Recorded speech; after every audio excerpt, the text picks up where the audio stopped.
OMR seat का एक प्रकरण लंबे समय तक चला भी है, आए दिन न्यूज़पेपर्स में छपा भी है, इलेक्ट्रिक मीडिया ने अच्छे से चलाया भी है। हकीकत यह है कि दोनों ही सरकारें युवाओं के भविष्य के साथ फुटबॉल खेल रही है। पहले भी पेपर लीक कई बार हुए, उन तमाम चीजों से, उन तमाम धारणाओं से युवा उठे भी नहीं थे। उससे पहले ओमार सीट जैसे प्रकरण और आगे आ गए। जब बाढ़ ही खेत को खाएगा तो बचाएगा कौन? और दोनों ही सरकारें बारी बारी से युवाओं के भविष्य के साथ खिलवाड़ कर रही है। सबसे पहले तो आज महाराष्ट्र के डिप्टी सीएम, जिनकी एक दुर्घटना में, एक हादसे में दर्दनाक मृत्यु हुई है, मैं उन्हें श्रद्धासुमन अर्पित करता हूं।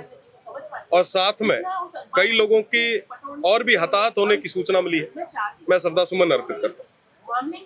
आज गवर्नर साहब का अभिभाषण है, इसमें पिछले साल का ब्यौरा भी होगा, आने वाली रणनीति सरकार की जो दिशा है वो भी प्रदेश के सामने आएगी।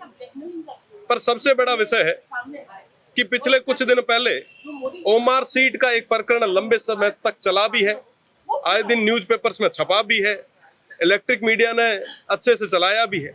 हकीकत यह है कि दोनों ही सरकारें युवाओं के भविष्य के साथ फुटबॉल खेल रही है। पहले भी पेपर लीक कई बार हुए, उन तमाम चीजों से, उन तमाम धारणाओं से युवा उठे भी नहीं थे। उससे पहले ओमार सीट जैसे प्रकरण और आगे आ गए। जब बाढ़ ही खेत को खाएगा तो बचाएगा कौन? और दोनों ही सरकारें बारी बारी से युवाओं के भविष्य के साथ खिलवाड़ कर रही है। मैं वेस्टर्न राजस्थान से आता हूं, रेगिस्तान से आता हूं। वहां कहा जाता है कि घी ढुले तो बनाई ढुले, पानी नहीं ढुले।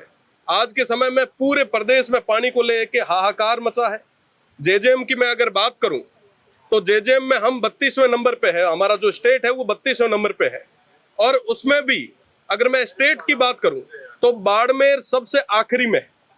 निश्चित रूप से इन तमाम विषयों पे बात होनी चाहिए।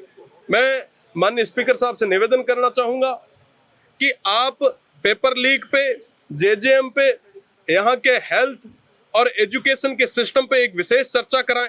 हेल्थ की मैं अगर बात करूं तो आपने पिछले दिनों देखा होगा कि जैसलमेर में एक बस दुखांतिका हुई, कई सारे लोगों के हताहत होने की सूचना मिली।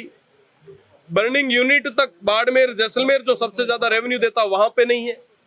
आज के समय में ट्रॉमा सेंटर की अगर हमारी बात करूं तो सबसे बुरे हाल है। अगर मैं बाड़मेर, जैसलमेर के पर्यावरण की बात करूं तो ओरण, गोचर और खेजड़ियों को पूरी तरीके से डिस्ट्रॉय किया जा रहा है। पर अभी तक प्रदेश की सरकार का कोई स्पष्ट रुख अभी तक सामने नहीं आया है। कई हमारे जो युवा साथी हैं वो जैसलमेर से जयपुर तक पद यात्रा कर रहे हैं। आखिर ये जरूरत क्यों पड़ी? दोनों ही सरकारें बारी बारी से कहीं ना कहीं युवाओं के साथ में, वंचितों के साथ, शोषितों के साथ अत्याचार कर रही है और अभी तक मुद्दों की बात करने के लिए दोनों तैयार नहीं है। मुझे लगता है कि इस सदन में अगर मुद्दों पे बात होगी तो निश्चित रूप से प्रदेश की जनता को उसका फायदा मिलेगा।